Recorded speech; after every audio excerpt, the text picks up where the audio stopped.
Kita ketemu kembali dalam Today is Better.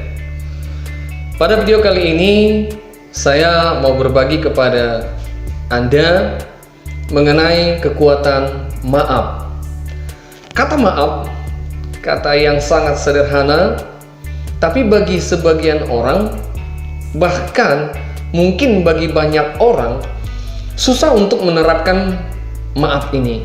Susah untuk memaafkan orang lain. Tahukah saudara, ketika kita memaafkan, ada hal yang baik dan ada hal yang buruk kalau kita tidak memaafkan. Nah, kita akan coba lihat apa kekuatan maaf ini.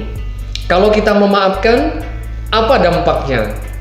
Kalau kita tidak mau memaafkan, ada juga dampaknya. Hal apa saja itu? Simak terus.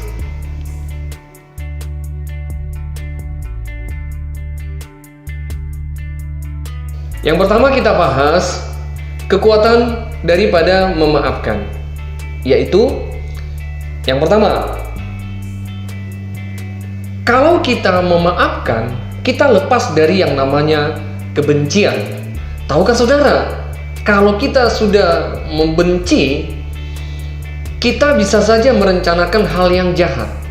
Kita bisa saja merencanakan sesuatu yang buruk kepada orang yang sudah kita benci. Oleh sebab itu, harus memaafkan supaya saudara tidak merencanakan kejahatan bagi orang lain.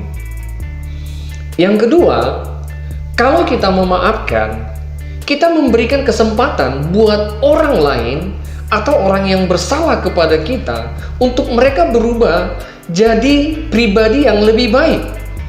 Kalau kita memaafkan, kita memberi kesempatan supaya mereka mau berubah, supaya mereka menyadari apa perbuatan mereka. Nah, oleh sebab itu perlu Anda memaafkan. Dengan saudara memaafkan, orang bisa jadi lebih baik. Yang ketiga, tahukah saudara, kalau kita mempunyai hati yang mudah memaafkan, kita menyembuhkan diri kita sendiri. Kita menyembuhkan diri kita sendiri. Kalau Anda tidak memaafkan, berarti saudara juga sedang melukai.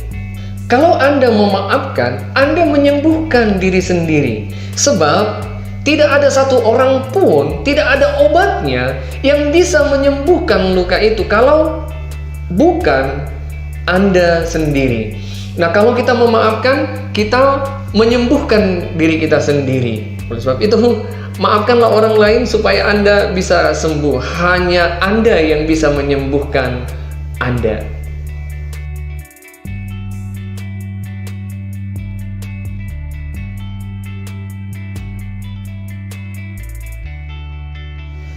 Baik, pembahasan berikutnya adalah bagaimana kalau kita tidak memaafkan. Dampaknya apa? Yang pertama adalah kita menyimpan kebencian kepada orang yang mungkin menyakiti kita. Kita mungkin akan membuat sebuah perencanaan pembalasan untuk mereka. Tahukah saudara, kalau kita merencanakan sebuah kejahatan buat mereka, sebenarnya kita juga sedang meracuni pikiran kita, meracuni tubuh kita dengan hal-hal yang negatif, dengan api kebencian yang luar biasa yang akan menggiring kita kepada kejahatan. Yang kedua, kalau kita tidak memaafkan, sebenarnya kita sedang menyakiti diri kita sendiri. Mungkin kita berpikir, kalau saya tidak memaafkan, mungkin orang lain yang akan merasa tersakiti atau mereka akan merasa tersingkirkan begitu. Tapi tahukah saudara, kalau kita tidak memaafkan, kita sedang menyakiti diri kita sendiri. Seperti di poin di awal tadi saya katakan bahwa ketika kita tidak memaafkan, kita menyakiti kita diri sendiri dan hanya kita yang mampu, yang bisa untuk mengobatinya. Maka lepaskanlah maaf bagi orang lain. Jangan sakiti dirimu. Kalau Anda tidak mau memaafkan, Anda sedang menyakiti diri sendiri. Yang ketiga, dampaknya bagi Anda, kalau Anda tidak memaafkan, saudara secara kedokteran tubuh saudara akan gampang terkena sakit.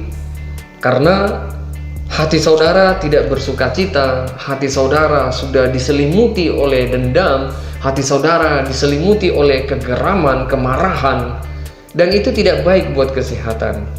Imun saudara akan berkurang, bahkan ada pendapat yang mengatakan bahwa kalau orang menjadi pendendam, bisa saja dia menyimpan benih kanker.